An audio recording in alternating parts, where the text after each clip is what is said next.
கர்த்தருடைய பரிசுத்த நாமத்துக்கு மகிமை உண்டாகட்டும். மீண்டும் ஒரு ஆசீர்வதிக்கப்பட்ட நாள், கர்த்தருடைய நாள், வாரத்தின் முதலாவது நாள். தேவனாகிய கர்த்தருடைய அந்த உயிர்த்தெழுந்த பிரசன்னத்தில் அமர்ந்து நாம் அவரை ஆராதிப்பதற்கு கர்த்தர் நமக்கு தயவு பாராட்டி இருக்கிறார். எத்தனை பேர் இந்த காலை வேளையில தேவ சமூகத்துல இருப்பதை குறித்து நீங்க மனமகிழ்ச்சியாய் அமர்ந்து இருக்கிறீங்க? இந்த நாளிலே சபையிலே அமர்ந்து இருக்கிற உங்களையும் ஆண்டவராகிய இயேசு கிறிஸ்துவின் நாமத்தினாலே நாங்கள் வாழ்த்தி வரவேற்கிறோம். நேர அலைகளிலே இணைந்திருக்கிற உங்கள் ஒவ்வொருவரையும் கர்த்தராகிய இயேசு கிறிஸ்துவின் நாமத்தினாலே வாழ்த்தி நாங்கள் உங்களை வரவேற்கிறோம். கர்த்தர் நல்ல தேவன். இந்த நாளிலே நாங்கள் வேதத்திலே இருந்து ஒரு ரகசியத்தை நாம் கற்றுக்கொண்டு நாம் இந்த நாளிலே தேவனை மகிமைப்படுத்த போகிறோம். ஆகையினாலே இன்றைக்கு செய்திக்கு ஆதாரமாக நாம் திருப்பிக் கொள்வோம். எபிரியருக்கு எழுதின நிருபம் 10வது அதிகாரம் அதனுடைய 25வது வசனம்.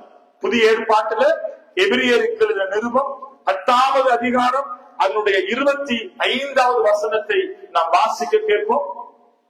சபை கூடி வருகிறதை சிலர் விட்டுவிடுகிறது போல நாமும் விட்டுவிடாமல். பாருங்க, வேதம் சொல்லுகிறது சபை கூடி வருவதை சிலர் விட்டு விடுகிறது போல நாமும் விட்டுவிடக் கூடாதான். எபிரியருக்கு எழுதின நிருபத்துல அங்கே வேதம் தெளிவாய் சொல்லுகிறது, ஒரு மனுஷனுக்கு சபை கூடுதல் எவ்வளவு முக்கியம், தேவனுடைய ஆராதனை எவ்வளவு முக்கியம். இங்க வேதம் தெளிவாய் சொல்லுகிறது, சபை கூடுதலை சிலர் விட்டு விடுகிறது போல நீங்கள் விட்டுவிடாதபடிக்கு. வாசிக்கலாம் தொடர்ந்து. ஒருவருக்கொருவர் புத்தி சொல்ல கடவோம். ஒருவருக்கொருவர் புத்தி சொல்ல கடவோம். இந்த இடத்துல தேவ சமூகத்தில் அமர்ந்திருக்கிற நீங்க எப்பயாவது ஒருத்தரை நீங்க பார்க்கிற பொழுது, நம்ம சபையை சேர்ந்தவர்கள் சபைக்கு ஒழுங்கா வரல, ஆராதனைக்கு வரல, தேவ சமூகத்தில் வந்தவர்கள் அமர்வது அல்ல என்று சொல்லி இப்படிப்பட்டவர்களை நீங்க அறிந்திருப்பீர்களானால், இப்படிப்பட்டவர்கள் நீங்கள் சந்திப்பீர்களானால், எப்பயாவது ஒரு நாள் நீங்க அவங்களுக்கு புத்தி சொல்லி இருக்கிறீங்களா? ஐயோ பிரதர், ஐயோ சிஸ்டர், சபை கூடுதலை விட்டு விடாதீங்க. சபை கூடுதல் எவ்வளவு முக்கியம், வேதம் அதை வலியுறுத்துகிறது. ஆராதனை எவ்வளவு முக்கியம். ஆகையினால இந்த வசனம் சொல்லுகிறது, சபை கூடுதலை சிலர் விட்டு விடுகிறது போல நீங்களும் விட்டு விடாதபடிக்கு ஒருவருக்கொருவர் புத்தி சொல்லுங்களா. இன்றைக்கு இந்த வார்த்தைகளின்படி நானும் நீங்களும் செய்ய வேண்டிய 2 காரியம் உண்டு. ஒன்று, சபை கூடுதலை விட்டுவிடக் கூடாது. இரண்டாவது, சபை கூடுதலை விட்டு விடுகிறவர்களை பார்த்து புத்தி சொல்லணும். ஐயோ பிரதர் சிஸ்டர், குடும்பமா சபைக்கு வாங்க, தேவ சமூகத்துல வந்து அமருங்க. கர்த்தர் ஆராதிக்கிற நாள், அந்த நாள்ல நீங்க தேவ சமூகத்துல வந்து அமர வேண்டும், அது தேவனுக்கு பிரியமானது என்று சொல்லி நம்மள எத்தனை பேர் புத்தி சொல்லுகிறவர்களாக இருக்கிறோம்? அல்லது நம்மள எத்தனை பேர் சபை கூடுதலை விட்டு விடாதபடிக்கு தேவ சமூகத்துல வாரந்தோறும் நம்முடைய பாவத்துல அமர்ந்திருக்கிறோம் என்பதுதான் இன்றைக்கு நான் உங்களை பார்த்து கேட்கிற கேள்வியாய் காணப்படுகிறது. அதனால இன்றைக்கு இந்த நாட்களில ஆண்டவராகிய இயேசு கிறிஸ்துவினுடைய அந்த பாடுகளை, அந்த மரணத்தை நினைவு கூர்ந்து கொண்டு முழு உலகமும் அதை இன்னைக்கு நினைவு கூறுகிறது. எல்லா திருச்சபைகளிலும் இன்றைக்கு என்ன பேசுவாங்கன்னா, ஐயோ ஆண்டவராகிய இயேசு கிறிஸ்துவினுடைய பாடுகளை குறித்து பேசுவார்கள். உலகம் அது அனைத்தும் இன்றைக்கு அவருடைய பாடுகளை நினைவு கூறுகிறது. என்ன அவருடைய பாடுகள்? கிறிஸ்துடைய மரணம், அவருடைய சிலுவை பாடுகள், சிலுவையில் அவர் மரித்தது, சிலுவையில் அவர் பட்ட பிரயாசங்கள், இவைகளை குறித்து முழு திருச்சபையும் இன்றைக்கு இதை பிரசங்கிக்கிறது அல்லது இதை குறித்து தியானிக்கிறது. இந்த நாட்கள் இன்றைக்கு 40 நாட்கள் இன்றைக்கு விரதம் என்கிறதான பாஸ்டிங்கா இருப்பார்கள், மச்சம் சாப்பிட மாட்டார்கள். அவர்கள் இப்படி பல காரியங்களை செய்து கொண்டு இன்றைக்கு கிறிஸ்துவினுடைய அந்த பாடுகளை நினைவு கூறுகிற ஒரு கூட்டம் உண்டு. இந்த இப்படிப்பட்டவர்களை பார்த்து நான் கேட்கிற காரியம் என்னவென்றால், ஆண்டவராகிய இயேசு கிறிஸ்துவை நினைவு கூறுவதற்கு இந்த நாட்களும் இந்த மாதங்களும் மாத்திரமா நமக்கு முக்கியம் என்று நான் உங்களை பார்த்து கேட்கிறேன். ஆண்டவருடைய வேதம் சொல்கிறது, நீ சபை கூடுதலை விட்டு விடாத. வாரந்தோறும் தேவ சமூகத்தில் போய் அமர்ந்திருந்து கர்த்தர் செய்த நன்மைகளை எண்ணி பார்த்து நன்றி செலுத்து. ஏதோ ஒரு குறிப்பிட்ட காலத்துல, ஒரு விசேஷித்த காலத்துல சிலர் இருக்காங்க, வருஷத்துக்கு ஒரு தடவை சபைக்கு வரவங்க. அவங்க வந்து கிறிஸ்துமஸ் கிறிஸ்தவர்கள், கிறிஸ்துமஸ் அன்றைக்கு வருவாங்க. சிலர் இருக்கிறாங்க எவ்ரி இயரும் முதலாம் திகதி 31 டிசம்பர் 31 அந்த முதல் ஆராதனையில வந்து கலந்து கொள்வாங்க. பின்பதாய் அவர்கள் அடுத்த வருஷம் தான் அவர்களை சபையில காண முடியும். இப்படிப்பட்ட ஒரு கூட்டம் இருக்குது. இன்னொரு கூட்டம் எப்படின்னா, விசேஷித்த நாட்கள் மாத்திரம், அந்த குட் ஃப்ரைடே இந்த மாதிரியான விசேஷித்த நாட்கள் மாத்திரம் ஆண்டவரை தேடுகிற ஒரு கூட்டம் உண்டு. நான் இங்கே காண்பித்துக் கொடுக்கிறேன்.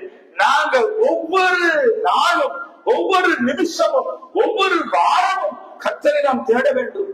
ஆண்டவருடைய வேதம் சொல்லுகிறது, சபை கூடுதல் எவ்வளவு இம்பார்ட்டன்ட், எவ்வளவு முக்கியம் என்பதை வேதம் நமக்கு வலியுறுத்துகிறது. அப்படியானால் சபை கூடி வருகிற நமக்கு இந்த ஆலயத்துல என்ன நமக்கு ஆண்டவர் வைத்திருக்கிற ஆசீர்வாதம்? ஒரு மனிதன் தேவ சமூகத்திலே வந்து அமர்ந்து கர்த்தரை அறிந்து கொண்டு அவரை ஆராதிப்பானால் அவனுக்கு இந்த தேவ சமூகத்துல கிடைக்கிற நன்மை என்ன, பலன் என்ன, தேவனுடைய ஆலயத்துல என்னென்னலாம் இருக்கு என்பதை முதலாவது நாம் அறிந்து கொள்ள வேண்டும். அதை அறியாத ஒரு மனுஷன் தேவ சமூகத்தில் வந்து அமர மாட்டான். அவனுக்கு அது தெரியாது. இதை குறித்து சபைகளும் இன்றைக்கு கற்றுக் கொடுப்பது அல்ல. ஆகையினாலே முதலாவது சபை கூடுதலை குறித்த முக்கியத்துவத்தை குறித்து பல வார்த்தைகள் உண்டு. ஆனால் ஒரு சில வார்த்தைகளை நாம் வாசிக்க கேட்கலாம். சங்கீதம் 122 அதிகாரம் அதனுடைய முதல் வசனம் வாசிக்க கேட்போம். கர்த்தருடைய ஆலயத்திற்கு போவோம் பாருங்கள் என்று எனக்கு அவர்கள் சொன்னபோது மகிழ்ச்சியாய் இருந்தேன். கர்த்தருடைய ஆலயத்துக்கு போவோம் பாருங்கள் என்று சொன்ன பொழுது மகிழ்ச்சியாய் இருந்தேனா? தாவீது சொல்றார், கர்த்தருடைய ஆலயம் நமக்கு மகிழ்ச்சியை கொண்டு வருகிறது. கர்த்தருடைய ஆலயத்துக்கு போவோம் பாருங்கள் என்ற பொழுது இன்றைக்கு எத்தனை பேருக்கு அது மகிழ்ச்சியாய், மனமகிழ்ச்சியாய் காணப்படுகிறது? நான் உங்களை பார்த்து கேட்கிறேன், கர்த்தருடைய ஆலயத்துக்கு போகிற நானும் நீங்களும், அவருடைய சமூகத்தில் அமர்ந்திருக்கிற நானும் நீங்களும் இந்த வாரத்துல, இந்த நாட்களில அவரை ஆராதிப்பதற்கும், அவரை தொழுது கொள்வதற்கும், அவருடைய உயிர்த்தெழுதலையும் மரணத்தை நினைவு கூறுவதற்கும் இந்த கர்த்தருடைய ஆலயம் நமக்கு ஆசீர்வாதமான ஒரு இடமாய் காணப்படுகிறது. ஒரு மனுஷனுடைய வாழ்க்கையில மனமகிழ்ச்சி தேவையானால் நீங்க கர்த்தருடைய ஆலயத்துல வந்து அமர வேண்டும். இன்றைக்கு எத்தனை பேருக்கு கர்த்தருடைய ஆலயத்துக்கு போவோம் வாருங்கள் என்ற பொழுது சந்தோஷமா வந்து அமர்ந்து இருக்கிறீங்க? சிலரை அளவாங்கு போட்டு கிண்டணும். முதல் நாளே சனிக்கிழமையே கால் பண்ணி சொல்லணும், நாளைக்கு ஆராதனை மறந்துடாதீங்க, ஆராதனை மிஸ் பண்ணிடாதீங்க, தேவ சமூகத்துக்கு வாங்க. எத்தனை பேர் உங்களோட மகிழ்ச்சியாய் வந்து இருக்கிறீங்க? கர்த்தருடைய ஆலயத்துக்கு நீங்க வருவது உங்களுக்கு எத்தனை பேருக்கு அது மகிழ்ச்சியா இருக்குது? அதனாலே ஆண்டவருடைய வேதத்திலே நாம் வாசிக்கிற பொழுது சபை கூடுதலை நாங்க விட்டுவிடக் கூடாது. சபை கூடுதலை ஒரு மனுஷன் வந்து அமர்ந்திருக்கும் பொழுது சபை கூடுதல முதலாவது நமக்கு கிடைக்கிறது என்னன்னா மகிழ்ச்சியா. ஒரு மனுஷன் சபை கூடுதல்ல வந்து அமர்ந்திருந்தா அவனுக்கு மகிழ்ச்சியா. தேவனுடைய ஆலயம் நமக்கு மகிழ்ச்சியை கொடுக்கிறதா? முதலாவது வாசிக்கலாம். சங்கீதம் 84 அதிகாரம் அதனுடைய முதல் வசனம்.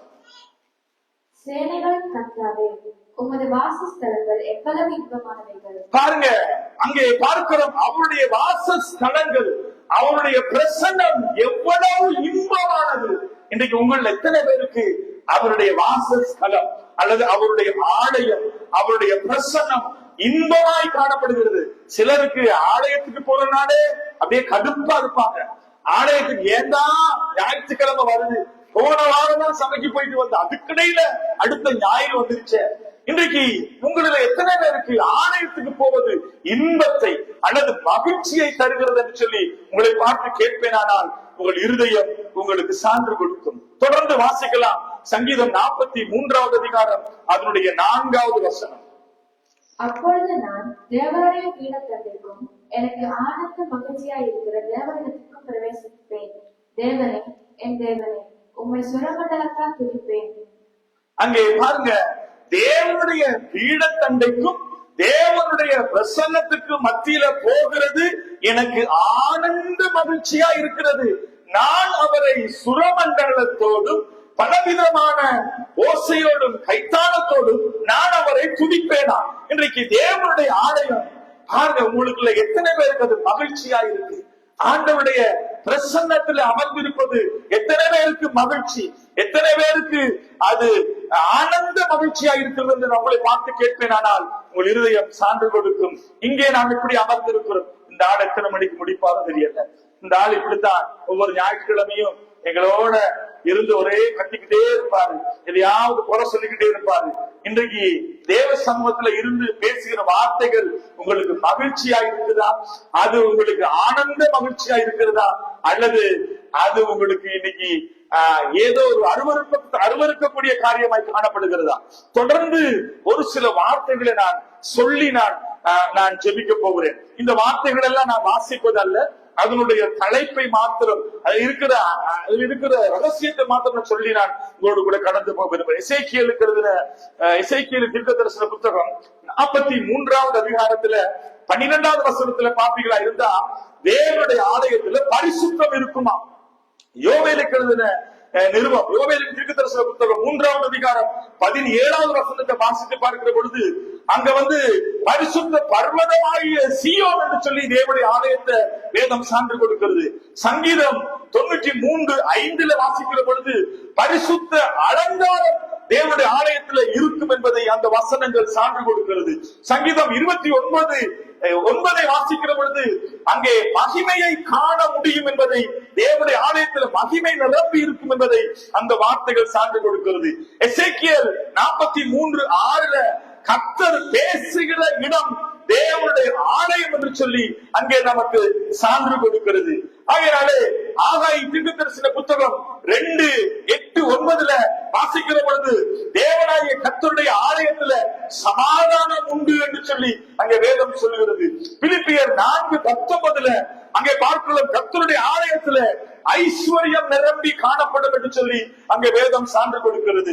சங்கீதம் 135 2வது வசனத்துல துதியும் இன்பமும் உண்டாயிருக்கும் என்று சொல்லி சான்று கொடுக்கிறது.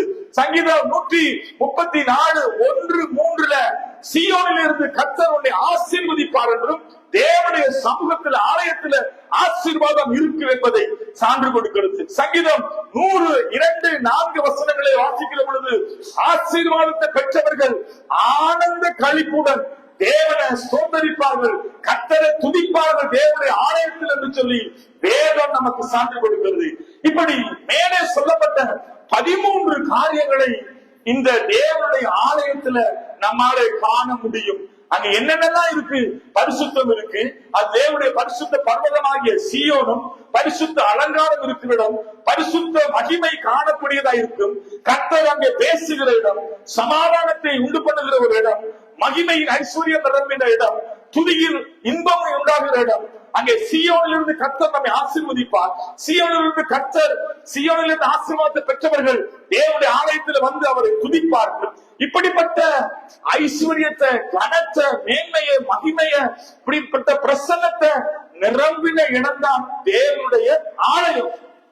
இன்றைக்கு இந்த இடத்துக்கு போவதற்கு நம்மளை எத்தனை பேர் வாஞ்சிக்கிறோம், ஆசைப்படுகிறோம், மகிழ்ச்சியோடு தேவனுடைய ஆலயத்தில் அமர்ந்திருக்கிறோம் என்றுதான் உங்களை பார்த்து நான் கேட்கிறேன். இப்பொழுது மேலே சொல்லப்பட்ட இந்த ஆசீர்வாதத்தை ஒரு மனுஷனிடத்துல காணக்கூடாவிட்டால், அல்லது அவனிடத்திலே இப்படிப்பட்ட சுபாவம் இல்லாவிட்டால், அவன் கிறிஸ்தவன் இல்லை என்பதுதான் அங்கே காரணம். அது மாத்திரமல்ல, இப்படிப்பட்ட தேவனுடைய ஆலயத்தை குறித்துதான் மகிமைய, பிரசன்னத்தை உணராத, வாஞ்சிக்காத, அதை விரும்பாத ஒரு மனுஷன் அங்கே பலவிதமான கட்டிகளிலே கட்டப்பட்டிருக்கிறான் என்பதுதான் அதனுடைய அர்த்தமாய் காணப்படுகிறது. ஆகையாலே அவன் என்னென்ன கட்டிலே கட்டப்பட்டிருக்கிறான்? முதலாவது கட்டு என்ன? வாசிக்கலாம்.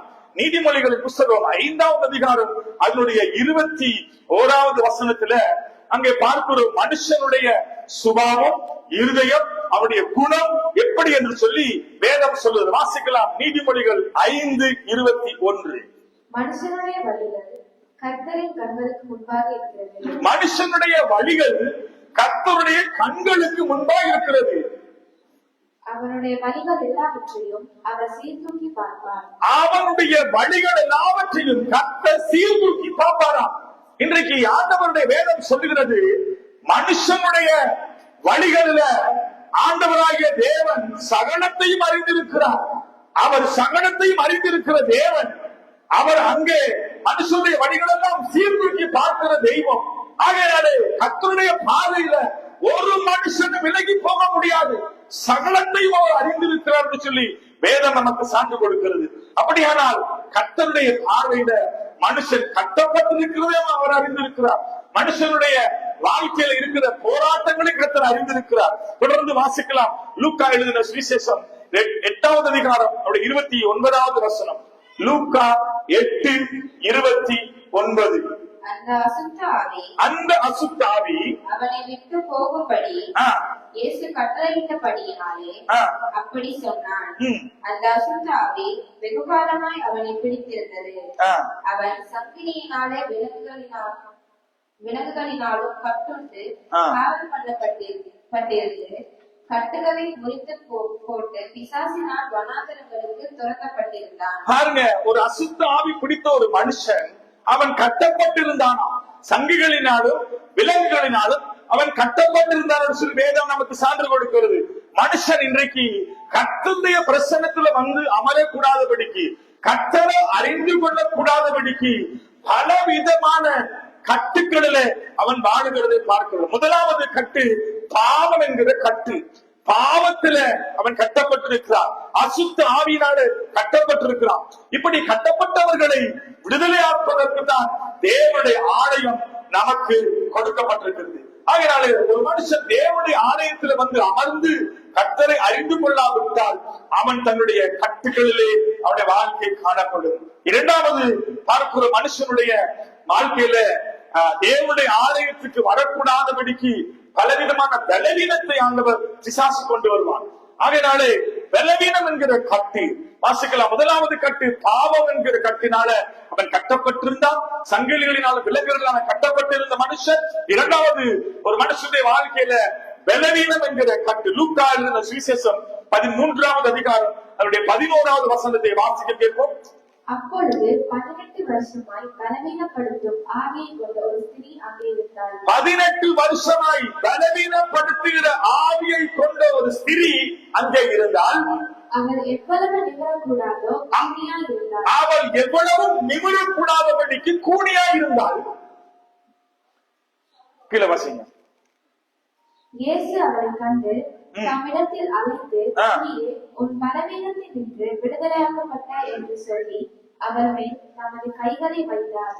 உடனே அவர் எழுந்து தேவனை மகிமைப்படுத்தினார். பாருங்க, ஒரு மனுஷனுடைய வாழ்க்கையில பலவீனம் என்கிற கட்டு இருக்கிற பொழுது அந்த மனுஷனுடைய வாழ்க்கையில கிறிஸ்துவை அறிந்து கொள்ள கூடாதபடிக்கு அவனுடைய வாழ்க்கையில பலவிதமான பலவீனங்கள் காணப்படும். 18 வருஷம் அவளை கட்டி வைத்திருந்த அந்த பலவீனம் என்கிற அந்த அசுத்த ஆவியால் கட்டப்பட்டிருந்தவளை கர்த்தர் கண்டு அவளை அவர் தொட்டு அவளை விடுதலையாக்கினார் என்று வேதம் நமக்கு சொல்லுகிறது. ஒரு வாழ்க்கையில பலவீனம் என்கிற கட்டில நீ இருப்பாயானால், ஏதோ ஒரு பலவீனத்துல நீ காணப்படுவாயானால், ஆண்டவருடைய சமூகத்துல வந்து நீ அமரு, தேவனுடைய ஆலயத்துல வந்து அமரு. உன் வாழ்க்கையில் இருக்கிற எல்லா பலவீனமான கட்டுக்களை கர்த்தர் நீக்கி கர்த்தர் உன்னை விடுதலை ஆக்குவார். மூன்றாவது வாசிக்கலாம். சங்கீதம் 18வது அதிகாரம் 4-5 வசனங்கள். மூன்றாவது மரணம் என்கிற கட்டை நாம் இன்றைக்கு கவனிக்கலாம். வாசிக்கலாம். சங்கீதம் 18:4-5. மரண கட்டுக்கள் என்னை சுற்றி கொண்டது. பாருங்க, தாவீது சொல்றான், மரண கட்டுக்கள் என்னை சுத்தி கொண்டது. துச்சன பிரவாகம் என்னை பயப்படுத்தினது. துச்சன பிரபாவம் என்னை பயப்படுத்தினது. பாதாள கட்டுக்கள் என்னை சூழ்ந்து கொண்டது. பாதாள கட்டுக்கள் என்னை சூழ்ந்து கொண்டது. மரண கட்டுக்கள் என்னை சூழ்ந்து கொண்டது. மரண கட்டுக்கள் என்னை சூழ்ந்து கொண்டது. வாசிக்கலாம். இந்த வசனங்களில கவனித்து பார்க்கிற பொழுது அங்க பாருங்க,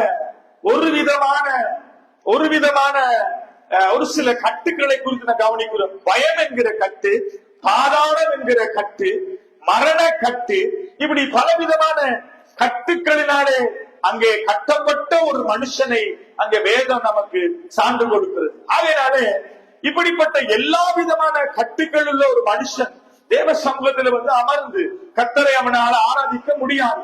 அதனாலே நான் உங்களை பார்த்து கேட்கிறேன், உங்க வாழ்க்கையில இப்படிப்பட்ட பலவீனம் என்கிற கட்டு, பாவம் என்கிற கட்டு, அல்லது மரணம், பயம், ஆதாளம் என்கிற இப்படிப்பட்ட பலவிதமான கட்டுகளுக்குள்ளே நீங்கள் கட்டப்பட்டிருப்பீர்களானால் உங்களை பார்த்து நான் சொல்லுகிறேன், உங்களுக்கு ஒரு விடுதலை தேவை. அப்படியானால் உங்களை விடுவிக்கிற, நீங்கள் விடுதலையை பெற்றுக் கொள்ளுகிற, இந்த கிறிஸ்துவை அறிந்து கொள்ளுகிற ஸ்தலம் எதுவென்றால் தேவனுடைய ஆலயம். ஒரு மனுஷனுக்கு விடுதலை தேவை என்றால் தேவனுடைய ஆலயத்துக்கு வர வேண்டும். ஒரு மனுஷனுக்கு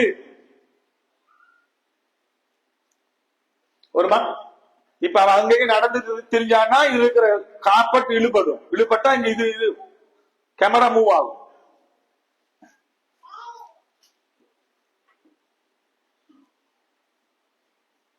ஒரு மனுஷனுடைய வாழ்க்கையில கட்டுக்கள், இன்னைக்கு இப்படிப்பட்ட கட்டுக்கள் காணப்படுமா இருந்தா அவங்க ஒரு நாளும் என்ன செய்ய முடியாது, அதுல இருந்து விடுதலை ஆக முடியாது. ஆகையினால இன்றைக்கு தேவனுடைய ஆலயத்துல வரக்கூடாதபடிக்கு பலருடைய வாழ்க்கையில பாவம் என்கிற கட்டு, ஆராதனைக்கு போய் தேவ சமூகத்தில் அமர்ந்து கர்த்தரை தேடக்கூடாதபடிக்கு பலவீனம் என்கிற கட்டு, தேவனுடைய சமூகத்துல வந்து விடுதலையை பெற்றுக் கொள்ள கூடாதபடிக்கு மரணம், பயம், பாதாளம் என்கிற பலவிதமான கட்டுகளிலே கட்டப்பட்ட மனிதர்கள் இன்றைக்கு இந்த பூமியில கிறிஸ்தவர்களாய் வாழ்ந்து கொண்டிருக்கிறார்கள். பேருக்கு கிறிஸ்தவர்களா இருப்பாங்க, ஆனா தேவ சமூகத்துல போய் அமர மாட்டாங்க, தேவனை தேட மாட்டாங்க. கர்த்தரிடத்துல விடுதலையை பெற்றுக் கொண்டவர்கள் தான், ஆனா அவங்க வாழ்க்கையில இந்த தேவ பக்தி, தேவனை தேடுகிற அந்த இருதயம், ஆலயத்துல போய் அமர்ந்திருந்து கர்த்தரை தொழுது கொள்ளுகிற அந்த இருதயம் அவர்களுக்குள்ளே காணப்படாது. ஆகையினாலே இந்த நாட்களிலே சபை கூடுதல் என்பது எவ்வளவு முக்கியம் என்பதை வேதம் நமக்கு வலியுறுத்துகிறது. ஆகையால் உங்களுடைய வாழ்க்கையில இன்றைக்கு சபை கூடுதலை நீங்க விட்டுவிடக் கூடாது. வேதத்திலே சபை கூடுதலை குறித்து 2 காரியங்களை நான் காண்பித்துக் கொடுத்து ஜெபிக்க விரும்புகிறேன். பழைய ஏற்பாட்டு தீர்க்கதரிசிகள், பழைய ஏற்பாட்டு நம்முடைய ஆதிபிதாக்கள், பழைய ஏற்பாட்டு விசுவாசிகளும் ஆண்டவருடைய சமூகத்திலே போய் சபை கூடினார்கள். அதே நேரத்துல புதிய ஏற்பாட்டுல கிறிஸ்துவனுடைய மரணத்துக்கு பின்னுக்கும் சபை கூடி கர்த்தரை ஆராதிச்சாங்க. இந்த 2 சபை கூடுதலுக்குள்ள சில வித்தியாசங்களை காண்பித்துக் கொடுத்து நான் ஜெபிக்க விரும்புகிறேன். வாசிக்கலாம். யாத்திராகமத்தின் புஸ்தகம் 12வது அதிகாரம் 16வது வசனம். சபை கூடுதலின் முக்கியத்துவத்தை குறித்து இங்கே வேதம் தெளிவாய் அங்கே சான்று கொடுக்கிறது. யாத்திராகமத்தின் புஸ்தகம் 12வது அதிகாரம் 16வது வசனம். முதலாம் நாளில் பரிசுத்த சபை கூடுதலும் 7ஆம் நாளிலும் பரிசுத்த சபை கூடுதலும் இருக்க வேண்டும். அவைகளில் ஒருவரையும் செய்யப்படாது. அவரவர் சாப்பிடுவதற்கு தேவையானது மாத்திரம் உங்களால் செய்யப்படலாம். பாருங்க, அதுல 2 நாளை குறிக்கிறது. தொடர்ந்து வாசிக்கலாம், மெதுவா வாசிக்க சைனி. முதலாவது நாள் பரிசுத்த நாளாகவும், முதலாம் நாளில் பரிசுத்த சபை கூடுதலும், முதலாம் நாளில் பரிசுத்த சபை கூடுதலும், 7ஆம் நாளிலும் பரிசுத்த சபை கூடுதலும் இருக்க வேண்டும். 7ஆம் நாளில் பரிசுத்த சபை கூடுதலும் இருக்க வேண்டும். அங்க வசனம் சொல்லுது 2 சபை கூடுதலை குறிச்சு பேசுது. முதலாம் நாள், 7ஆம் நாள். அந்த நாடுல என்ன செய்யக்கூடாதா? ஒரு விதமான வேலையும் செய்யக்கூடாது என்பதை அங்க வசனம் சொல்லுகிறது. லேவியராகமத்தின் புஸ்தகம் 23வது அதிகாரம் 3வது வசனத்தை வாசிக்க கேட்போம். அந்த நாள் உங்களுக்கு சபை கூடும் பரிசுத்த நாள் என்று கூற வேண்டும். அதிலே சாதாரணமான யாதொரு வேலையும் செய்யலாகாது. பாருங்க, வேதம் சொல்லுகிறது அந்த நாள் தேவனை ஆராதிக்கிற நாள், சபை கூடி வருகிற நாள், அது தேவனுடைய நாளா இருக்க வேண்டும். அந்த நாள்ல எந்த விதமான சாதாரணமான வேலை செய்யக்கூடாது. இது உங்கள் வாசஸ்தலங்களில் எல்லாம் உங்கள் தலைமுறை தோறும் செல்ல வேண்டிய நித்திய கட்டளை. உங்கள் வாசஸ்தலங்களில் எல்லாம் உங்கள் தலைமுறை தோறும் சொல்ல வேண்டிய செல்ல வேண்டிய நித்திய கட்டளை. இங்க பாருங்க, ஆண்டவருடைய வேதம் தெளிவாய் சொல்லுகிறது. ஆராதனைக்குரிய முக்கியத்துவத்தை பழைய ஏற்பாட்டு தேவ பிள்ளைகள் அதை எப்படி கடைபிடித்தார்கள். லேவியராகமம் 23வது அதிகாரம் 21வது வசனத்தை வாசிக்கலாம். 23, 21. லேவியராகமம் 23:3. லேவியராகமம் 23ஆம் அதிகாரம் 3ஆம் வசனம். 6 நாளும் வேலை செய்ய வேண்டும். 7ஆம் நாள் பரிசுத்த சபை கூடுதலான ஓய்வு நாள். பாருங்க, 6 நாளும் வேலை செய்ய வேண்டும். 7ஆம் நாள் பரிசுத்த நாள், சபை கூடுதலுடைய ஓய்வு நாள். அதில் ஒரு வேலையும் செய்ய வேண்டாம். அது உங்கள் வாசஸ்தலங்களில் எல்லாம் கர்த்தருக்கென்று ஓய்ந்திருக்கும் நாளாய் இருப்பதாக. உங்கள் வாசஸ்தலங்களில கர்த்தருக்கென்று ஓய்ந்திருக்க வேண்டிய நாளாய் இருப்பதாக. பாருங்க, வேதம் சொல்லுகிறது 6 நாளும் வேலை செய். ஏழாவது நாள் கர்த்தருடைய நாள். அந்த நாளுல ஒரு சொந்த காரியத்தை, சொந்த பேச்ச, சொந்த காரியத்தை செய்யாத கர்த்தருடைய நாள் என்று சொல்லி வேதம் அங்கே பழைய ஏற்பாட்டுல எழுதி கொடுக்கப்பட்டிருக்கிறது. அப்படியானால் பழைய ஏற்பாட்டு வார்த்தை தீர்க்க தரிசனத்தின்படி, பழைய ஏற்பாட்டின்படி ஏழாவது நாள் எது? கர்த்தருடைய ஓய்வு நாள். அன்றைக்கு அவர்கள் அதை சரியா கடைபிடித்தாங்க. ஒரு வேலையும் செய்யல. அந்த நாளில தேவ சமூகத்தில் வந்து அமர்ந்திருந்தார்கள், கர்த்தரை பின்பற்றினார்கள், வார்த்தையை கற்றுக்கொண்டார்கள், தேவ சமூகத்தில் அமர்ந்திருந்தார்கள், அந்த நாளுக்கு அவர் காத்திருந்தார்கள். இன்றைக்கு கர்த்தருடைய ஆலயத்துக்கு போகிற கர்த்தருடைய நாளில நம்மில எத்தனை பேர் அதற்கு நாம ஆயத்தமா இருக்கிறோம்? இன்னைக்கு பாத்தீங்கன்னா நம்ம திருச்சபையில் எத்தனை கதிரைகள் இன்னைக்கு ஃப்ரீயா இருக்குன்னு பாருங்க. ஏன்? வாரம் 7 நாள் வேலை செய்வாங்க, 365 நாள் வேலை செய்வாங்க, நைட் அண்ட் டே வேலை செய்வாங்க. ஆனா கர்த்தரை தேட மாட்டாங்க. பாருங்க, சபைக்கு வராம இன்னைக்கு வேலைக்கு போறவங்க எத்தனை பேர்? அந்த குடும்பங்கள்ல இருக்கிற ஆசீர்வாதம் என்ன? அந்த குடும்பங்கள் இருக்கிற சமாதானம் என்ன? என்ன நிறைவு அவை காணப்படுகிறது? வேதம் சொல்லுகிறது, உழைச்சி பொத்தல் பையில தான் நீ போடுவ. உழைச்சி வேலைக்கு போய் சம்பாதிச்சு கர்த்தருடைய நாள், ஆலயத்துக்கு போற நாள்ல தேவ சமூகத்துல வந்து நீ அமராம, நீ உழைக்கிற சம்பாதிக்கிற பணம் எல்லாமே பிசாசு திருடி போடுவான். அது ஏதோ ஒரு வியாதிக்கோ, வட்டிக்கோ, கடனுக்கோ, ஏதோ ஒரு காரியத்துக்கு அது திருடப்படும். ஆண்டவருடைய சமூகத்துல வந்து ஆண்டவருடைய சமூகத்துக்கு போகிற, ஆண்டவருடைய ஆலயத்துக்கு போற நாளை நீ திருடி நீ வேலை செய்து சம்பாதிச்சினா, ஆண்டவருடைய வேதம் சொல்கிறது உனக்கு அதுல ஆசீர்வாதம் உண்டாகாது. ஆண்டவர் சொல்றாரு, 6 நாள் நீ வேலை செய். 7வது நாள் பழைய ஏற்பாட்டின்படி 7வது நாள் கர்த்தருடைய நாள். சொந்த பேச்ச பேசாத, வீடுகள் தோறும் அது கட்டளையாய் கொடுக்கப்பட்டிருக்கிறது. பிள்ளையா இருந்தாலும், வேலைக்காரியா இருந்தாலும், மிருக ஜீவன்களா இருந்தாலும் அவர்களுக்கு நீ அன்னைக்கு லீவு கொடுக்கணும். நீ ஒருவேளை மாட்டு வண்டியில் வச்சு நீ வந்து பிழைப்பு நடத்துறியா? நீ அந்த மாட்டு வண்டியில கட்டிட்டு போய் நீ பிழைக்கிறியா? அன்றைக்கு 7வது நாள் அன்றைக்கு நீ வச்சு பராமரிக்கிற, வேலை செய்யற அந்த மிருக ஜீவனுக்கு கூட என்ன கொடுக்கணுமா? என்ன கொடுக்கணும்? ஓய்வு கொடுக்கணும். அன்னைக்கு நீ மாட்டை எடுத்து வண்டியில கட்டக்கூடாது, அதை எடுத்து அதுக்கு ஓய்வு நாள் கொடுக்கணும். அதனால வேதம் அழகாய் சொல்லுகிறது. இப்படி ஆண்டவருடைய நாளை குறித்து நாம் கவனமா இருக்கிறோம். யாத்திராமம் 20:10 வாசிக்கலாம். யாத்திராமம் 20வது அதிகாரம் 10வது வசனம். 7ஆம் நாளோ உன் தேவனாகிய கர்த்தருடைய ஓய்வு நாள். 7ஆம் நாளோ தேவனாகிய கர்த்தருடைய ஓய்வு நாள். அதிலே நீயானாலும், உன் குமாரனானாலும், உன் குமாரத்தியானாலும், உன் வேலைக்காரனானாலும், உன் வேலைக்காரியானாலும், மிருக ஜீவனாலும், உன் வாசல்களில் இருக்கிற அந்நியனானாலும் யாரும் வேலையும் செய்ய வேண்டாம். ஆண்டவருடைய வேதம் சொல்லுகிறது, 7ஆம் நாள் கர்த்தருடைய நாள். நீயானாலும், உன் குமாரனானாலும், உன் குமாரத்தியானாலும், வேலைக்காரனானாலும், வேலைக்காரியானாலும், உன் வாசல் இருக்கிற மிருக ஜீவன்கள் ஆனாலும், உன் அந்நியனானாலும் அன்றைய நாள்ல வேலை செய்யக்கூடாது. கர்த்தருடைய நாள் என்று சொல்லி வேதம் தெளிவாய் சொல்லுகிறது. இன்றைக்கு விசுவாசிகள் எதுக்கெல்லாம் லீவ் எடுக்கிறாங்க பாத்தீங்களா? ஆண்டவருடைய ஆலயத்துக்கு போவார்கள் சொன்ன பொழுது எவ்வளவு மகிழ்ச்சியா வந்து உட்கார்ந்து இருக்காங்கன்னு பாத்தீங்களா? ஆனா பாட்டெல்லாம் படிச்சிருவாங்க. ஆலயம் செல்லுவதே அது மகிழ்ச்சியை தந்திடுவே. என்ன பொய்ன்னு பாருங்க. தேவ சமூகத்திலே வந்து நீ மகிழ்ச்சியோட வந்து உட்கார்ந்து பாட்டு பாருங்க. பாரு, இன்னைக்கு கணவன் வந்தா சபைக்கு, மனைவி வந்தா கணவன் எங்க வேலை. குடும்பமா தேவனை ஆராதிக்கிறதுக்கு நீ தேவனுக்கு நேரம் கொடுக்காட்டி, கர்த்தரும் உன் குடும்பத்தை பாதுகாக்கிறதுக்கு அவருக்கு நேரம் இருக்காது. நீ வேலைக்கு போ, குடும்பம் பிள்ளைகளை நீ கவனிக்கிற பேர்ல தேவனை விட்டு, தேவ சமூகத்தை விட்டு விலகி போய் நீ வேலைக்கு போய் சம்பாதி. ஆனா அவன் வாழ்க்கையில எந்த விதமான ஆசீர்வாதத்தை உன்னால காண முடியாது. அதனால 6 நாள் வேலை செய். 7ஆம் நாள் கர்த்தருடைய நாள். அந்த நாளுல யாரா இருந்தாலும், நீயா இருந்தாலும், உன் பிள்ளைகளா இருந்தாலும். இன்னைக்கு பாருங்க, சிலர் என்ன செய்வாங்க, பிள்ளை மூத்த மகள் வேலைக்கு போயிட்டாங்க, ஞாயிற்றுக்கிழமை லீவ் இல்ல. சபைக்கு வந்தது யாரு? அம்மா. ஹஸ்பண்ட் எங்க? அவருக்கும் வேலை, லீவ் இல்ல. ஆனா வேதம் சொல்லுது, நீ ஆனாலும் உன் பிள்ளைகள் ஆனாலும் என்ன செய்யக்கூடாது?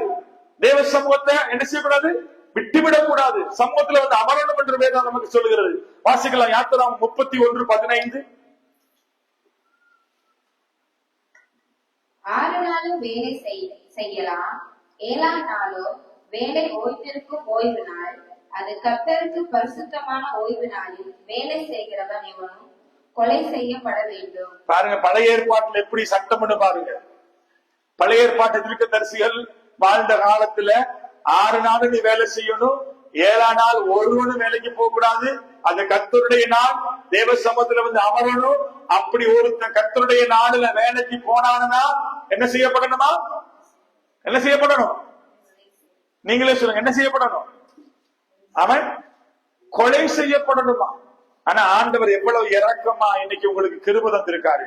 இன்னைக்கு நீங்க என்ன செய்யறீங்க? ஆண்டவர் உங்க மேல கிருபையா இருக்காரு. கிருபையின் காலம் என்றதுனால நீங்க ஆண்டவரோட கர்த்தரோட நீங்க விளையாடுறீங்க. இங்க 7 நாள் நீங்க வேலை செய்யக்கூடாதபடிக்கு 6 நாள் வேலை செய்து 7ஆம் நாள் கர்த்தருடைய நாள், அங்கே நீ வேலைக்கு போனா கொலை செய்யப்பட வேண்டும் என்று சொல்லி வேதம் நமக்கு சொல்லுகிறது. வாசிக்கலாம், யாத்திராகமம் 35:2. நீங்கள் 6 நாள் வேலை செய்ய வேண்டும். நீங்கள் 6 நாளும் வேலை செய்ய வேண்டும். 7ஆம் நாளோ உங்களுக்கு பரிசுத்த நாளாய் இருப்பதால், அது உங்களுக்கு பரிசுத்த நாளாய் இருப்பதால, அது கர்த்தருக்கென்று ஓய்ந்திருக்கும் ஓய்வு நாள். அது கர்த்தருக்கென்று ஓய்ந்திருக்கும் ஓய்வு நாள். அதிலே வேலை செய்கிறவன் எவனும், அதிலே வேலை செய்கிற எவனும் கொலை செய்யப்பட கடவன். கொலை செய்யப்பட கடவன். வேலைக்கு போறியா? சம்பாதிக்கிறியா? ஆண்டவர் உன்னை கொலை செய்ய மாட்டாரு. நீ சம்பாதிச்சுட்டு வர பணத்துல நீயே குடிச்சு அதிலே நீ உன் வாழ்க்கையை கெடுத்துக்கிடுவ. அல்லது நீ சம்பாதிச்சு வர பணத்துல நீ ஏதோ ஒரு காரியத்தை நீ செய்ய போய் அதுல நீ பாடுகளை வேதனை அனுபவிப்ப. அந்த பணம் உனக்கு சமாதானத்தை கொண்டு வராது, துக்கத்தையும் சஞ்சலத்தையும் வேதனையும் கொண்டு வரும். ஆனா தேவ சமூகத்துல அன்னைக்கு நீ அமர்ந்திருப்பியா இருந்தா நீ செய்கிற 6 நாள் செய்கிற உன் கையின் பிரயாசத்தை கர்த்தர் ஆசீர்வதிப்பார். வேதம் சொல்லுது, கையின் பிரயாசத்தை சாப்பிடுவாய், உனக்கு பாக்கியமும் நன்மையும் உண்டாயிருக்கும். 6 நாள் வேலை செய், மற்ற நாள் கர்த்தருடைய நாள், கர்த்தருடைய சமூகத்துல வந்து அமரு. அப்படி நீ வேலைக்கு போனா வேதம் சொல்லுகிறது நீ கொலை செய்யப்பட வேண்டும். இப்படி ஒரு சட்டத்தை திரும்பவும் கொண்டு வந்தா எவ்வளவு அழகா இருக்கும். பாருங்க, ஆண்டவருடைய ஆலயத்துல வந்து அமர்றதுக்கு எவ்வளவு கஷ்டமா இருக்குன்னு பாருங்க. நம்முடைய ஆட்களுக்கு எல்லாத்துக்கும் போவாங்க, எல்லா கிரிக்கெட் மேட்ச் போவாங்க. இந்த நாட்கள் நடக்கிற வேர்ல்ட் கப்ல பாதிக்கு பாதி விசுவாசம் தான் உட்கார்ந்து இருக்காங்க. வீடுகள் அதுக்கு எவ்வளவு அழகா நேரம் கொடுக்குறாங்க. பாட்டிக்கு, ஏதோ ஒரு திருமணத்துக்கு, பீச்சுக்கு, பார்க்குக்கு, ஏதோ நண்பர்களோட சேர்ந்து போகிற எல்லா விதமான களியாட்டுகள், எல்லா விதமான உலக பிரகாரமான காரியங்களுக்கு எவ்வளவு முக்கியத்துவம் கொடுத்து அதற்கு தங்களை அவர்கள் ஒப்புக் கொடுக்கிறார்கள். ஆனா இப்படி தேவனை தேடுகிறதற்கு கவலையற்றவர்களாய், கவலையீனமாய் இருக்கிறார்கள். வேதம் சொல்லுகிறது, வேதத்திலே வாசிக்கிறோம், அங்கே மத்தேயு 6:33 முதலாவது தேவனுடைய ராஜ்யத்தையும் அவருடைய நீதியையும் தேடுங்கள், அப்பொழுது இவைகள் எல்லாம் உங்களுக்கு கூட கொடுக்கப்படும். நீ தேவ ராஜ்யத்தை தேடு, அவருடைய நீதியை தேடு. முதலாவது தேவ ராஜ்யத்துல வந்து அவருக்கு இடம் கொடு, நேரம் கொடு. அப்பொழுது மற்றது எல்லாமே உனக்கு கூட கொடுக்கப்படும். எது எல்லாமே?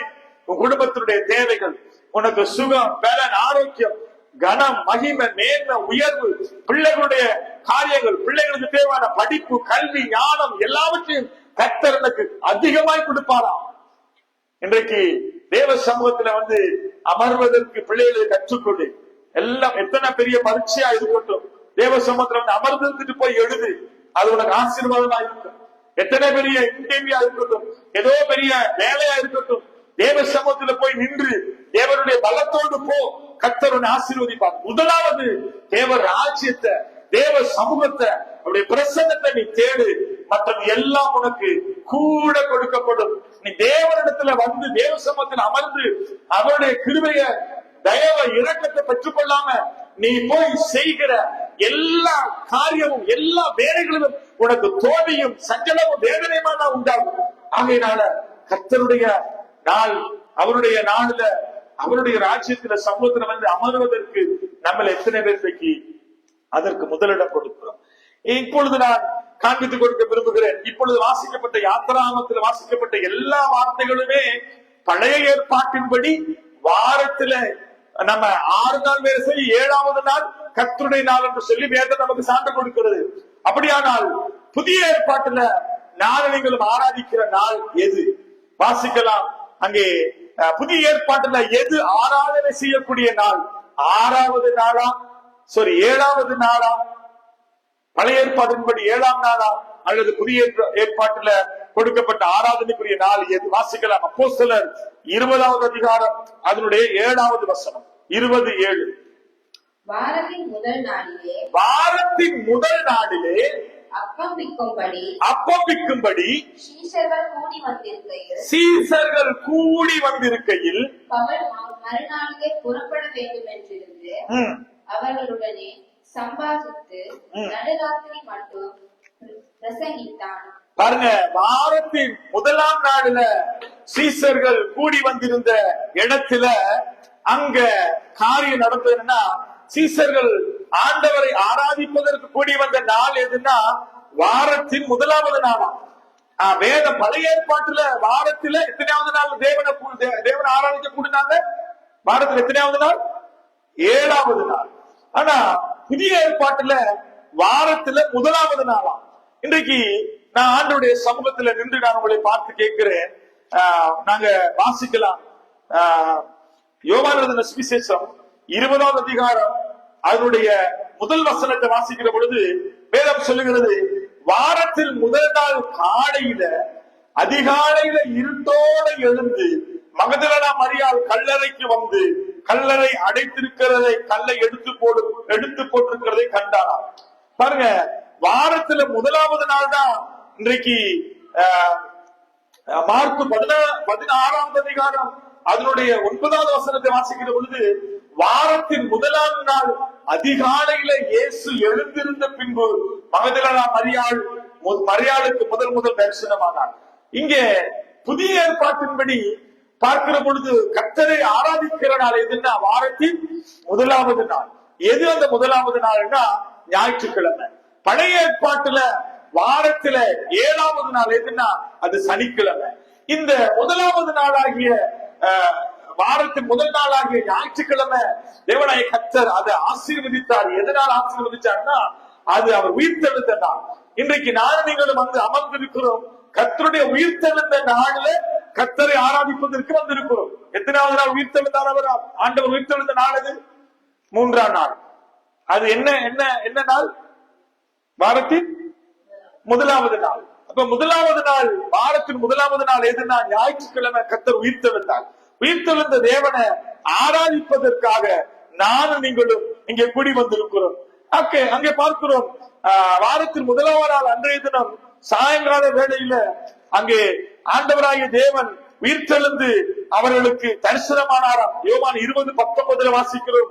தரிசனமாகிற பொழுது அங்கே அவர்கள் வாரத்தின் முதலாவது நாள் என்பதை அங்கே வேதம் நமக்கு சான்று கொடுக்கிறது. யோவான் 20ஆம் அதிகாரம் முதல் வசனத்துல வாரத்தின் முதல் நாள் காலையில அதிகாலையில இருட்டோட எழுந்து மகதலேனா மரியாள் பாருங்க கல்லறைக்கு கடந்து சென்றார் என்பதையும், லூக்கா 24:1 வாரத்தின் முதல் நாள் ஆகிய காலையிலே தங்களை ஆயத்தம் பண்ணின சுகந்த வர்க்கங்களை அவர்கள் எடுத்துக்கொண்டு வேறு சிலர் ஸ்திரீகளோடு கூட கல்லறைக்கு சென்றார்கள் என்றும், இப்படி மார்க் 16:9 வாரத்தின் முதலாம் நாள் அதிகாலையில இயேசு எழுந்திருந்த பின்பு மகதலேனா மரியாளுக்கு முதல் தரிசனமானார் என்றும், பழைய ஏற்பாட்டுல வாரத்தில 7வது நாள் கர்த்தரை ஆராதிக்கிற நாள் என்றும், புதிய ஏற்பாட்டுல நானும் நீங்களும் தேவனை ஆராதிக்கிற நாள் வாரத்தின் முதலாவது நாள் அது ஞாயிற்றுக்கிழமை என்றும் வேதம் நமக்கு தெளிவாய் சான்று கொடுக்கிறது. ஆகையினால இன்றைக்கு வாரத்தின் முதலாவது நாளாகிய ஞாயிற்றுக்கிழமையில நானும் நீங்களும் இன்றைக்கு தேவ சமூகத்தில் வந்து அமர்வதற்கு நம் இருதயம் எவ்வளவு வாஞ்சிக்கிறது. 6 நாள் நீங்க வேலை செய்யுங்க, சனிக்கிழமை வரைக்கும் நீங்க வேலை செய்யுங்க. முதலாவது நாள் வாரத்தின் முதலாம் நாள் எது? ஞாயிற்றுக்கிழமை. தேவ சமூகத்துல வந்து அமரு, ஆண்டவரை தேடு. கர்த்தரை நீ தேடினா ஆண்டவருடைய சமூகத்துல வந்து நிற்கிற உனக்கு அது பலனா இருக்கும். ஆகையினால தேவனுடைய ஆலயத்துக்கு நானும் நீங்களும் போனா அங்க என்ன கிடைக்கும்னா சபை கூடுதல்ல நமக்கு மகிழ்ச்சி உண்டு. சபை கூடுதல்ல நமக்கு ஆண்டவராய் தேவனாய் கர்த்தர் நல்ல இன்பத்தையும் ஆனந்த மகிழ்ச்சியும் அங்கே நமக்கு தந்திருக்கிறார். தேவனுடைய ஆலயத்துல பரிசுத்தம் இருக்கு. தேவனுடைய ஆலயத்தில் பர்வதமாகிய அலங்காரமான மகிமை இருக்கு. அங்கே அங்கே கர்த்தருடன் அங்க பேசுகிற இடம் தேவனுடைய ஆலயம். தேவனாய் கர்த்தர் அசைவாடுகிற இடம். அங்குதான் கர்த்தரை நாம் தரிசிக்கலாம். அதனால ஒரு மனுஷன் தேவனுடைய ஆலயத்தில் போய் அமர்ந்திருந்து கர்த்தரை ஆராதிப்பதற்கு அல்லது தேவனை தரிசிப்பதற்கு, வசனத்தை கேட்பதற்கு, அவரை நாம செய்த நன்மைகளை எண்ணி பார்த்து அவரை துதிப்பதற்கு தேவனாய கர்த்தர் நமக்கு கொடுத்திருக்கிற நாள் வாரத்தின் முதலாவது நாளாகிய அந்த நாளில சபை கூடுதலை விட்டுவிடக் கூடாதுன்னு சொல்லி வேதம் நமக்கு வலியுறுத்துகிறதை நான் கவனித்து பார்க்க வேண்டும். ஆகையினாலே இன்றைக்கு ஒரு கூட்டம் இன்றைக்கு அவருடைய மரணத்தை உயிர்த்தெழுதல நினைவு கூர்ந்து அதற்காக தங்களை ஆயத்தப்படுத்திக்கிட்டு இருக்கிறாங்க. 40 நாட்கள் அவங்க என்ன செய்யறாங்கன்னா உபவாசம் இருக்கிறாங்க. 40 நாட்கள் உபவாசம் இருந்து கர்த்தருடைய மரணத்தை அவருடைய உயிர்த்தெழுதல என்ன செய்யறாங்க, நினைவு கூறுகிறாங்க. இந்த நாட்கள் என்ன நாட்கள்? என்ன நாட்கள்? தவச காலம் என்று நினைவு கூறுறாங்க. அது என்ன காலம்னா இயேசு கிறிஸ்துவுடைய பாடுகளை நினைவு கூறுகிற காலமா. வேதம் எப்படி சொல்லுதுன்னா, இந்த அதற்கு ஒரு குறிப்பிட்ட காலம் உண்டா, இந்த மாதத்துல மட்டும் நீங்க அவருடைய பாடுகள் நினைவு கூறுகிற வேதம் எழுதி வைத்திருக்கா? வேதம் என்ன சொல்லுகிறது? வேதம் எப்படி நமக்கு சான்று கொடுக்குது? வாசிக்கலாம். 1 கொரிந்தியர் 13வது அதிகாரம், அதுல 11வது அதிகாரத்துல அதுல 2 வசனங்களை வாசிக்கிறேன். 1 கொரிந்தியர் 11:24 ஸ்தோத்திரம் பண்ணின பின்பு அதை பிட்டு நீங்கள் இதை வாங்கி புசியுங்கள், உங்களுக்காக பிற்கப்பட என்னுடைய சரீரமா இருக்கிறது என்றார், என்னை நினைவு கூறும்படி இதை செய்யுங்கள். இன்றைக்கு ஆண்டவராக இயேசு கிறிஸ்துவுடைய மரணத்தை நினைவு கூறுவதற்கு கர்த்தர் நமக்கு அடையாளமாய் கொடுக்கப்பட்டது எதுனா அவருடைய கர்த்தருடைய பந்தி. அவருடைய பந்தி. அவர் எடுத்து அப்பத்தை எடுத்து அதை ஸ்தோத்திரம் பண்ணி பிட்டு நீங்கள் இதை வாங்கி புசியுங்கள், இது உங்களுக்காக பிற்கப்பட்ட என்னுடைய சரீரமா இருக்கிறது என்று என்னை நினைவு கூறும்படி இதை செய்யுங்களாம். அப்ப இயேசு கிறிஸ்துவை நினைவு கூறும்படி செய்யும்படியாய் கர்த்தர் கட்டளையாய் கொடுக்கப்பட்ட ஒரு காரியம் இருக்கு. ஆனா இன்னைக்கு அதை நம்ம நினைவு கூறுறது இல்ல. வருஷத்துல ஒரு மாசத்தை பிடிச்சு வச்சிருக்கோம், 40 நாள். எது? ஆண்டவருடைய பாடுகள் என்று சொல்லி அதை நினைவு கூறுகிறோம். ஒரு குறிப்பிட்ட காலத்துல நம்ம நினைவு கூறுகிறோம். ஆனா ஆண்டவருடைய வேதம் சொல்லுகிறது, என்னை நினைவு கூறும்படி இதை செய்யுங்கள். 1 கொரிந்தியர் 11ஆம் அதிகாரம் அங்கே 25வது வசனத்தை வாசிக்கிற பொழுது அங்கே பார்க்கிறோம், போஜனம் பண்ணின பின்பு அவர் அந்தபடியே பாத்திரத்தை எடுத்து, இந்த பாத்திரம் என் இரத்தத்திலாகிய புதிய உடன்படிக்கையா இருக்கிறது, நீங்கள் இதிலே பாடப்படுவது போலெல்லாம் என்னை நினைவு கூறும்படி இதை செய்யுங்கள். அப்ப இயேசு கிறிஸ்துவ அவருடைய மரணத்தை பாடுகளை நினைவு கூறுவதற்கு கர்த்தர் அடையாளமாய் கொடுக்கப்பட்டதுதான் என்னது? கர்த்தருடைய பந்தி. அப்படியானால் ஆண்டவரை நினைவு கூறுகிற நாள் எது? என்னை நினைவு கூறும்படி இதை செய்யுங்கள். ஆண்டவர் எங்களுக்கு நினைவு கூறும்படி இதை செய்யும்படி சொல்லி இருக்கிறாரு. எங்க நினைவு கூறுகிற இடம்? கர்த்தரை நினைவு கூறுகிற இடம் எது? வாரத்துல முதலாம் நாள் வாரத்தோறும் கர்த்தரை நாம் நினைவு கூறுகிறோம். இன்றைக்கு நம்ம எதுக்கு இதுல வந்து உட்கார்ந்து இருக்கிறோம்? யாரை நினைவு கூற வந்திருக்கிறோம்? கர்த்தரை நினைவு கூற. என்ன சொல்லி நினைவு கூற போறீங்க? கர்த்தாவே, நீங்க என் பாவத்துக்காக மரிச்சீங்க, சிலுவையில ஜீவனையே கொடுத்தீங்க. கர்த்தாவே, கர்த்தராகிய இயேசுவே, நீங்க இந்த பூமிக்கு வந்தீங்க மனுஷனுடைய பாவத்துக்காக. இதெல்லாம் நினைவு கூறுவதற்காகத்தான் நாங்க இங்க வந்திருக்கிறோம். அதுக்குதான் வந்திருக்கிறோம். அல்லது ஆண்டவரிடத்தில் ஆசீர்வாதம் பெற்றுக்கொள்ள வந்திருக்கிறோமா? எதுக்கு வந்திருக்கிறோம்? இங்க வந்து உட்கார்ந்து இருக்கிற எதற்கு? சிஸ்டர் மேரி, எதுக்கு வந்து உட்கார்ந்து இருக்கிறோம்? நாங்க இங்க கர்த்தரை நாங்க நினைவு கூற. எப்படி நினைவு கூற போறோம்? கர்த்தராகிய இயேசுவே, 2000 வருஷத்துக்கு முன்னுக்கு நீங்க என் பாவங்கள், சாபங்கள், அக்கிரமங்கள், மீறுதல் எல்லாவற்றையும் கல்வாரி சிலுவையில சுமந்தீங்கள. பிதாவாகிய தேவனே, உங்களுடைய ஒரே பேரான குமாரனை எங்களுக்காக கல்வாரி சிலுவையில அடிக்க கொடுத்தீங்களே. இயேசு கிறிஸ்துவின் இரத்தத்தினாலே எங்கள் பாவங்களை மன்னிச்சீங்களே, அக்கிரமங்களை மன்னிச்சீங்களே. உங்களுடைய சிலுவையின் மரணத்தினால என்னை நீங்க பாவத்துல மீட்டுக் கொண்டீங்களே. என் மேல வைத்த அன்பினால ஜீவனையே எனக்காக பலியாய் கொடுத்தீங்களே. என் கை செய்த பாவத்துக்காக உங்களுடைய கைகளிலே ஆணி அடிக்கப்பட்டது. என் கால்கள் செய்த பாவத்துக்காக கால்களிலே ஆணிகள் அடிக்கப்பட்டது. இப்படி என் சிந்தையில செய்த பாவத்துக்காக முள்முடி சுட்டப்பட்டது. என் இருதயத்துல செய்த பாவத்துக்காக ஈட்டினால் அவர் குத்தப்பட்டார். இப்படி எத்தனையோ காரியங்கள் அவரை குறிச்சு நினைவு கூறும்படி, நன்றி செலுத்தபடி எங்க இடத்துல நாங்க வந்து அமர்ந்து இருக்கிறோம். அப்படின்னா நாங்க கர்த்தரை நினைவு கூறுவது வருஷத்துல ஒரு குறிப்பிட்ட மாதத்துல இந்த 40 நாட்கள் மட்டுமா? எப்பெல்லாம் நினைவு கூறும்? எப்பெல்லாம் நினைவு கூறும்? நீங்க சபை கூடி வரும்போதெல்லாம் இதை நினைவு கூறும்படி இதை செய்யுங்கள். ஆண்டவர் நினைவு கூறுகிற இடம் எதுன்னா கர்த்தருடைய ஆலயம், சமூகம், அந்த ஆராதனை. இந்த ஆராதனையில நீ எப்பெல்லாம் உட்காரியோ அப்ப அவருடைய மரணத்தை, உயிர்த்தெழுதல, அவருடைய பாடுகளை, எனக்காக மரித்தீர்கள் என்று சொல்லி நினைவு கூர்ந்து அவருக்கு நன்றி செலுத்தி நமக்காக அடையாளமாக கொடுக்கப்பட்ட அந்த அப்பத்திலும் அந்த பாத்திரத்தில் நீ பாடம் பண்ணும் பொழுது கர்த்தர் சொன்னதை நீ என்ன செய்யற, நிறைவேற்றுகிற. ஆனா இன்றைக்கு இது எப்படி போயிருச்சுன்னா ஒரு ஃபேஷனா போயிருச்சு. எப்படின்னா வருஷத்துல ஒரு குறிப்பிட்ட மாதம், ஏப்ரல் மாதம், மார்ச் மாதம், இந்த வருஷம் மார்ச் மாதத்துல வந்திருக்குது. ஆனா ஏப்ரல் மாதத்துல நம்ம என்ன செய்யறோம்? 40 நாள் என்ன செய்யறோம்? மீன் சாப்பிட மாட்டோம், ட்ரிங்க்ஸ் பாவிக்க மாட்டோம், என்னது உபவாசம் இருந்து அப்படியே 40 நாள் நம்ம என்ன செய்ய போறோம்? அப்படியே ஆண்டவர் நினைவு கூறுகிறோம் சொல்லி அவருடைய மரணத்தை, பாடுகளை, அந்த காலங்களை நினைவு கூறுகிறோம். 41வது நாள் என்ன செய்யறோம்? எல்லா வாட்டத்தையும் சேர்த்து வச்சு எங்க போய் நிற்போம்? முதலாவது பேக்கோட போய் பார்ல தான் நிற்போம். 40 நாள் என்ன இல்ல போடலையே, அதனால இதெல்லாம் சேர்த்து போடுறதுக்காக நான் உங்களை பார்த்து கேட்கிறேன். இந்த காலங்கள் மாத்திரமல்ல, கர்த்தருடைய மரணத்தை, பாடுகளை நினைவு கூறுகிறது.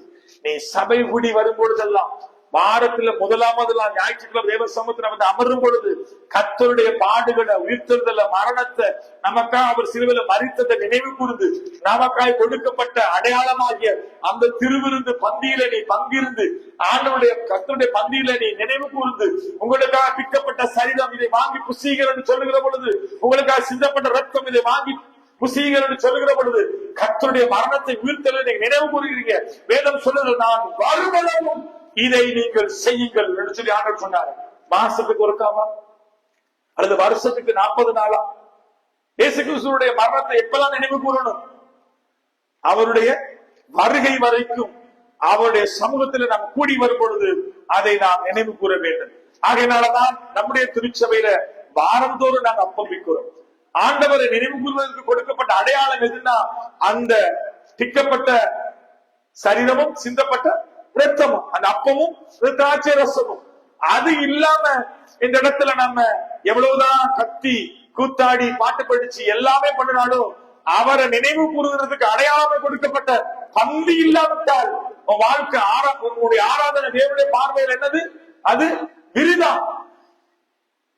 அவரை நினைவு கூறும்படி சொன்னாரு, நான் வருமானமும் அதை செய்யுங்க. இன்னைக்கு சபை எப்படி செய்யுதுன்னா மாசத்துக்கு ஒருக்காம செய்யுது. மாசத்துக்கு ஒருக்காத என்னது? அவருடைய மரணத்தை நினைவு கூறுகிறது. மற்ற நாளெல்லாம் அப்ப அந்த ஆராதனை யாருக்கு? அவரை நினைவு கூறாத ஆராதனை தேவனுக்கு பிரியமானதா? ஆண்டவருடைய சமூகத்திலிருந்து கொஞ்சம் யோசிச்சு பாருங்க. இன்னைக்கு சபைகளில வாரந்தோறும் அப்பம்பிக்கிறது தேவனுக்கு பிரியமானது. வாரந்தோறும் அப்பம்பிக்கும் பொழுது அவருடைய மரணத்தை, உயிர்த்தெழுதலை நாம நினைவு கூறுகிறோம்.